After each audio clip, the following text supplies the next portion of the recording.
Well guys, usually my Amazon guy brings me parts for my bikes, and today he brought me this. He saw me working on my bikes and he asked me if I could help him out with this bike, and I'm going to see what I can do. A little bit of a hard pull, and then you have the choke, or it might be the decompression lever. The quality of this, you can tell it's not exactly like Honda quality, but it does have some nice features, nice and simple. The problem that he wanted me to look at, the tire is flat, and he told me at the time that there was something wrong with the valve, or there's a hole.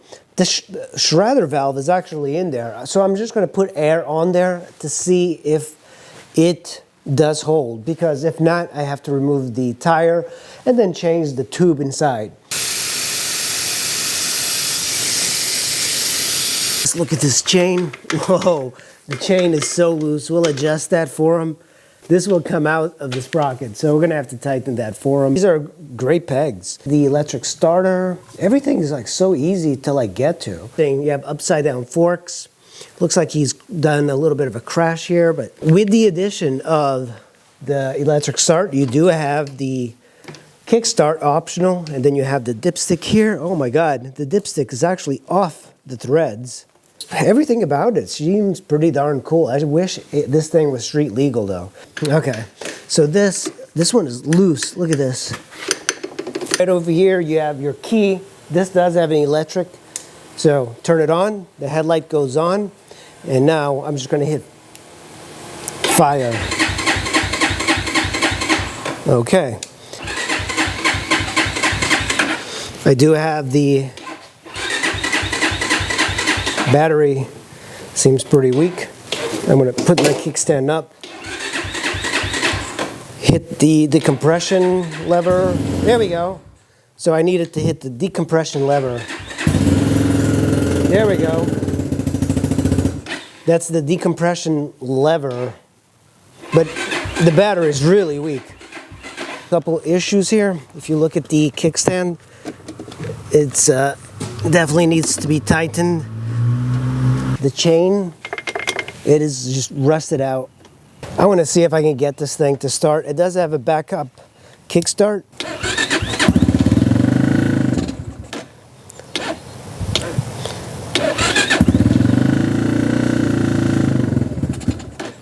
Looks like the carburetor might need to be cleaned. Pull the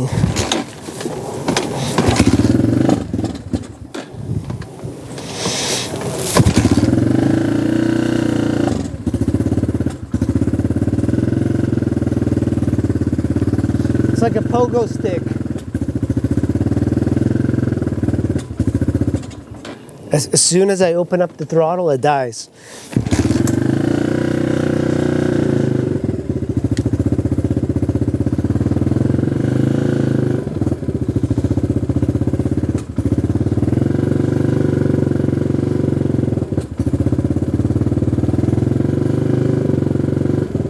It starts, but classic carburetor problem. As soon as you let go of the choke or give it gas, it dies. So it's definitely an issue with the carburetor. Push this beast into the workshop and let's get started. Tighten this up. 10 millimeters here. Actually, this one is all rusted out, but this one's 10.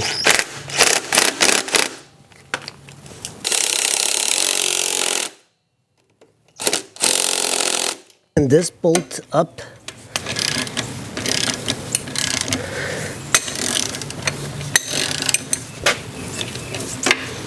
Okay, here comes that bolt. So to remove the axle, just unload a little bit of weight up here and just kind of slide it out. And there goes the axle. You always want to inspect these. Sometimes they're scored. This one's okay. It's got just a little bit of grease, almost non-existent. So always clean and re-grease these. Let's put this aside. Each side, there's going to be spacers. This is the spacer for here.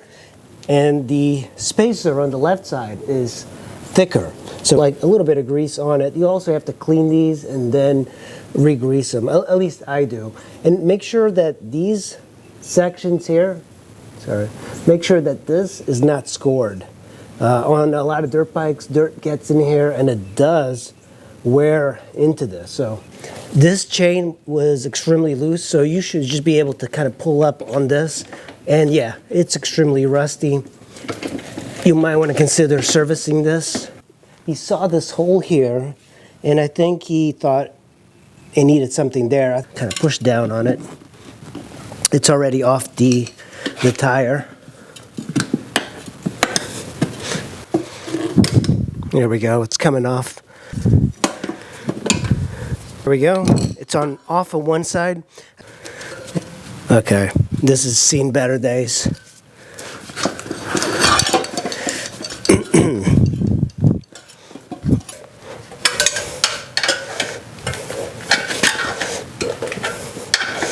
Sometimes you're working on bikes and you do scratch the inside, but I've never seen one scratched as this. Here, okay, so just that one bolt. So the air filter is actually on the left. Extremely clean.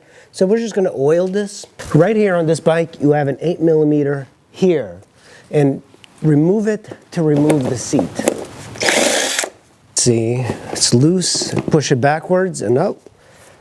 But it turns out it's kind of a brilliant design. Just one bolt, 8mm, and it pops it right out. This gives me the opportunity to reach the terminals. This is a pretty weak battery. Bolts here.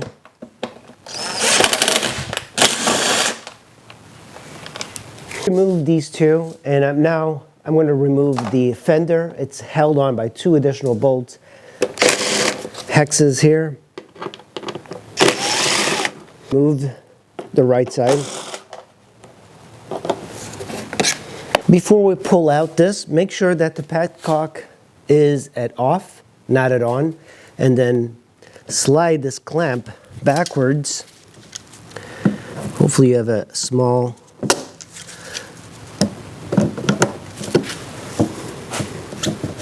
pull it backwards. Sometimes these hoses take a lot of force to kind of come out. Bolt is what holds the seat. Very small gas tank, still got some gas, but the gas is probably old out of this. It's actually a brilliant bike. I'm starting to like these Chinese bikes more and more. A little screw, you can drain the carb bowl. So if you're gonna let that bike sit for a while, you can do this, and then, as I have now, there's fuel coming out the bottom. Right here you have a clamp, and then on the airbox side, right there, you have another clamp, the airbox. You can remove all of those screws in there, or loosen this up and then kind of just slide it out. You should be able to kind of push it a little bit, because it's rubber. You just don't want to damage this, of course. I was pulling the carburetor out. I realized that this cable here was ripped, completely ripped. It's a cable that goes in there. You should be able to twist this top part and loosen this.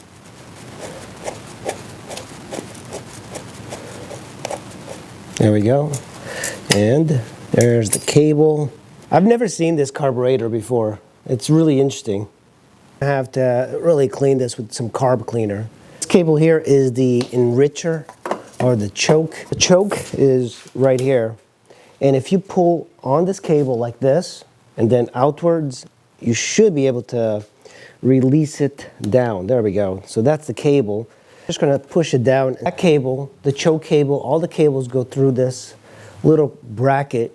Just keep sliding this out. And now, with the cable, kind of like in the air, we're gonna have to twist the carburetor and see if we can remove it.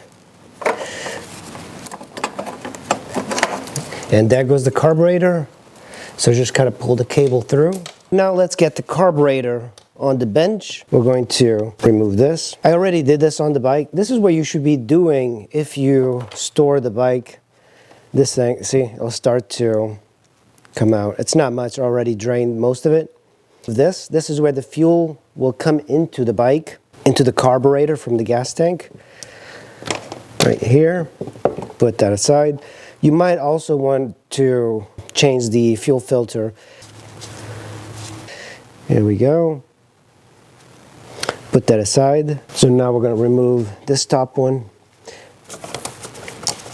This one has got a spring. Normal, but I like to keep all of these bolts that I removed really clean. So this bottom Phillips here, sometimes these could be very difficult to remove. Make sure you hold it, don't strip these. There we go.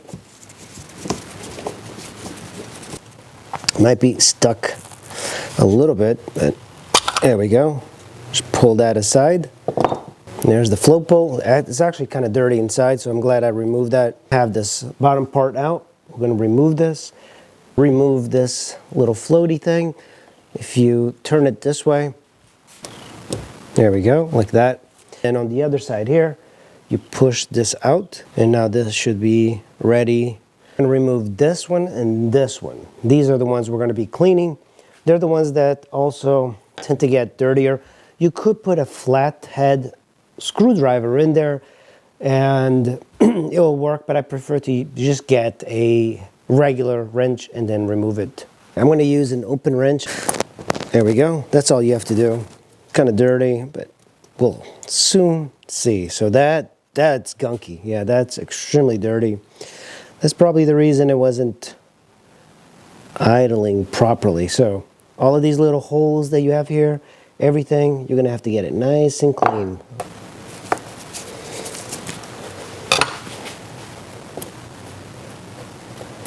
Clean the car bowl. If you look down there, it is gunky, really gunky. Cleaning the float bowl. So I'm just going to spray it. Make sure you don't get your eyes.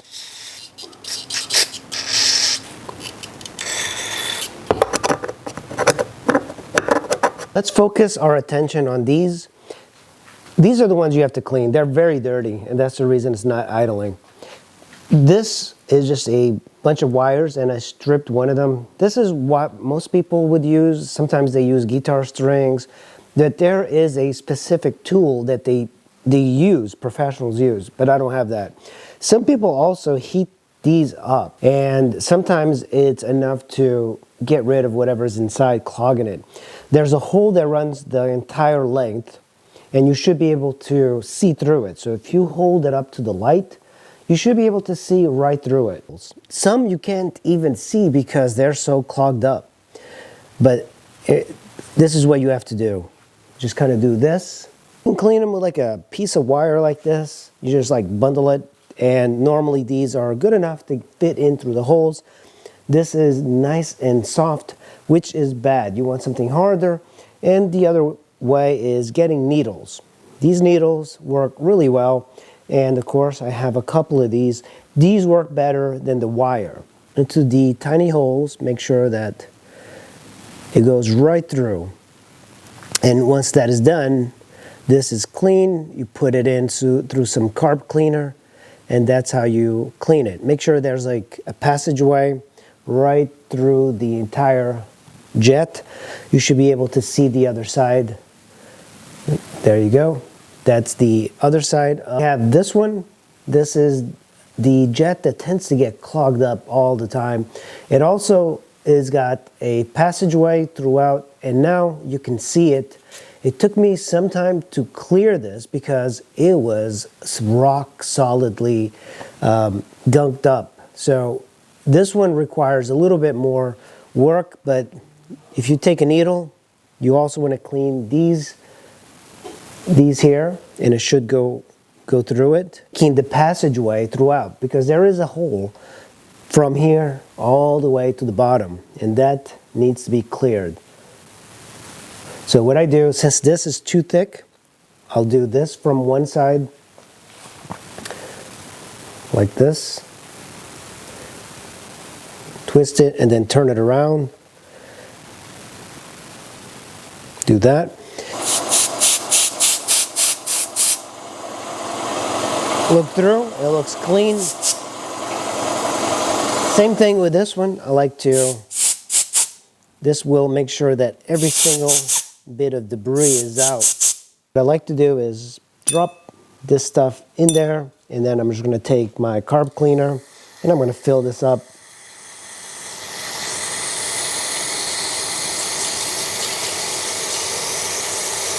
I like to leave this overnight is the body. This we've cleaned.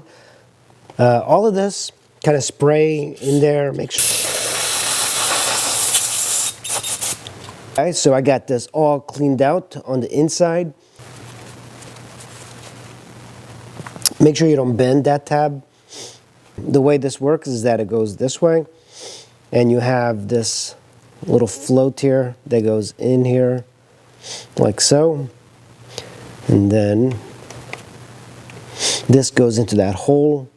Then this piece of plastic goes like that. And then all you do is just kind of slide it in and move the float around. Larger part goes on the outside.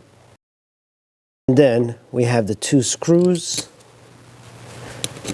They're both Phillips. Screws on here.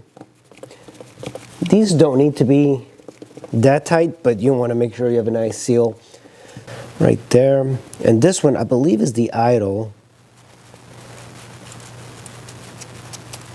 And then this one goes here. Of course, we're going to have to adjust this later on when it's on the bike and it's running.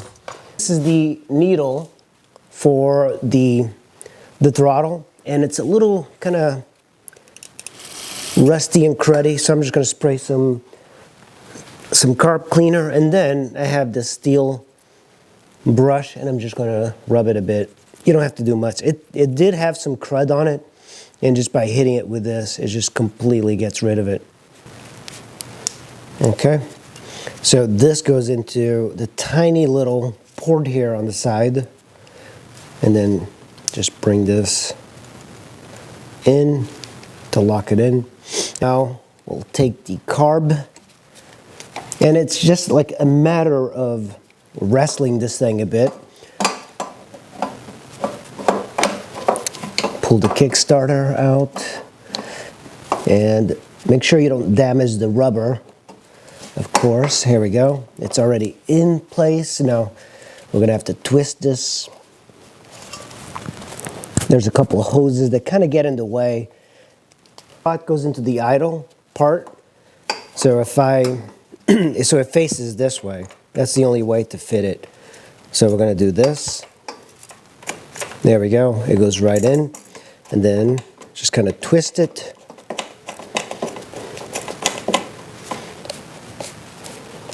Got the battery charging on the bike, and now I'm ready to put the gas tank and hook it up to see if it'll fire. Now the gas on this tank is kind of old, so I am worried about it not running properly, but we're just going to run a quick test. I'm just going to put the hose here. I don't have it secure yet. I just want to make sure that it kind of goes through the carb. So if this experiment works, the carburetor is in good shape, it should fire almost immediately. But before I do that, I did run the cable here for the enricher, and the way you put it is, it's just like a regular bicycle cable, and it should pull it, and then we can adjust it a little bit later. So let's turn on the gas. First time we're starting, I charged it just for a little bit, turn it on, and pull that in. Wow, that started right up. So clearly a carb issue.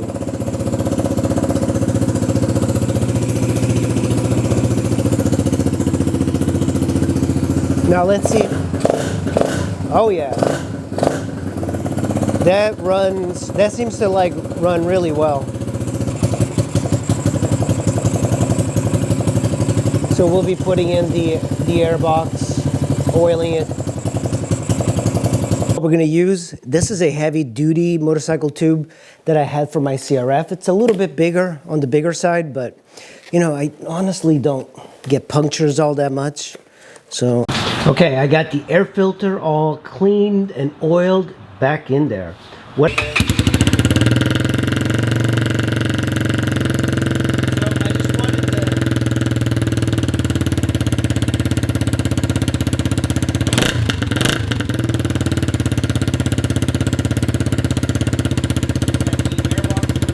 Right over here is it's like a filter, probably a strainer. It resembles a scooter. Remove this. This is the strainer. I don't see a drain on this bike for some reason. There we go.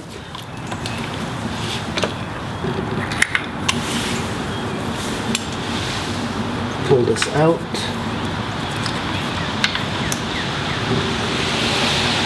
The oil is extremely dirty. Strainer's in there. There we go. Let's catch that. It's exactly like a scooter strainer.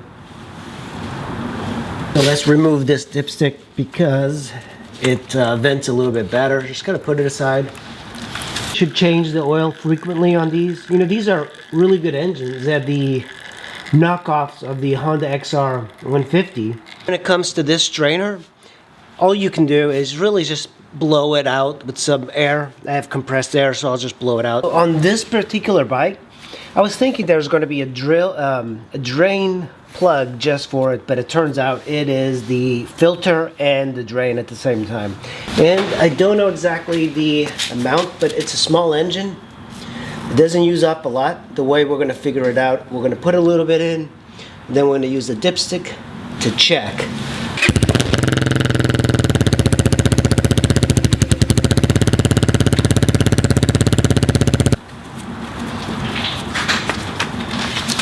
The oil is correct, fresh new oil, air filter is clean. It's time to really just put the tire back. Well, here we go. This is the Chinese bike and it is all fixed up. I changed the oil, the new tire. Actually, the tire is old, but the tube is new. Chain, I adjusted the chain, lubed it, removed all the rust. I also put a little bit of seafoam in the tank, so it's gonna like be smoking just a little bit.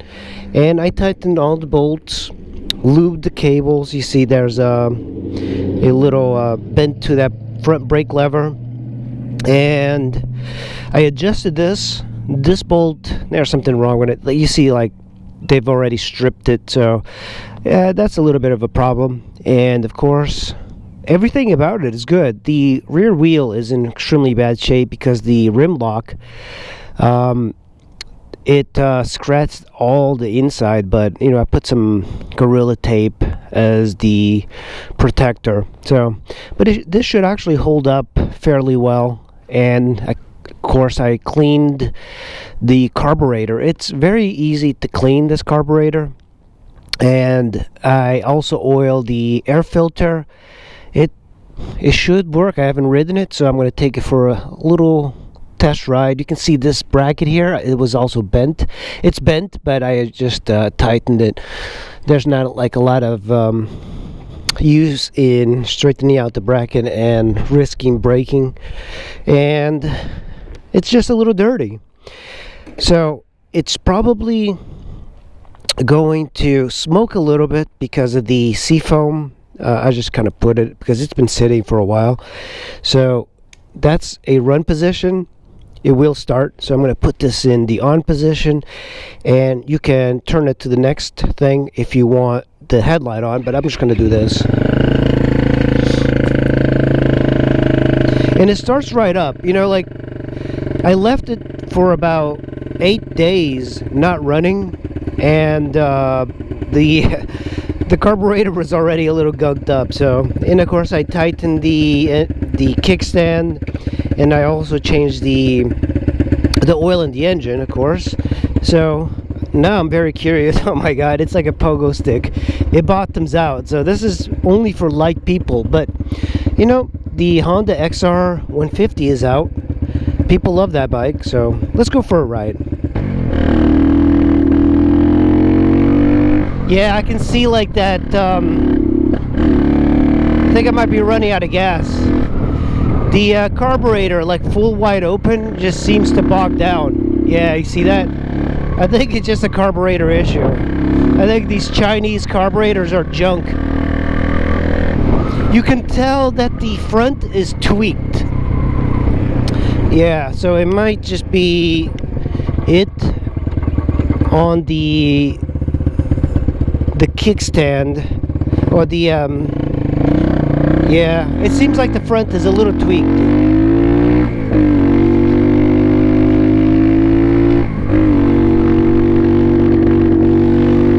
full throttle, but it seems like it doesn't like full throttle. Yeah, it doesn't like full throttle. See? Wide open. And I wonder, yeah, I think it's just a carburetor issue. Yeah, the front is definitely tweaked. You can see the headlight is moved around, but something is happening with the forks.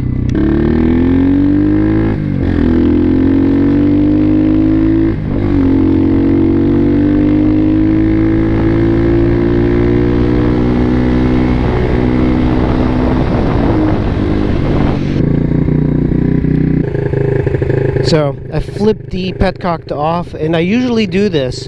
If you have a carburetor bike like this, always drain the carb. I always do that. If you daily ride, you don't need to do that. But of course, on these bikes, I mean, you're talking about long sustained periods of not riding, and that's always a bad thing. That's it, guys. Make sure you hit like and subscribe. We're almost like at 70,000 subscribers, and I really appreciate that. And I will see you in the next video. Thank you for watching.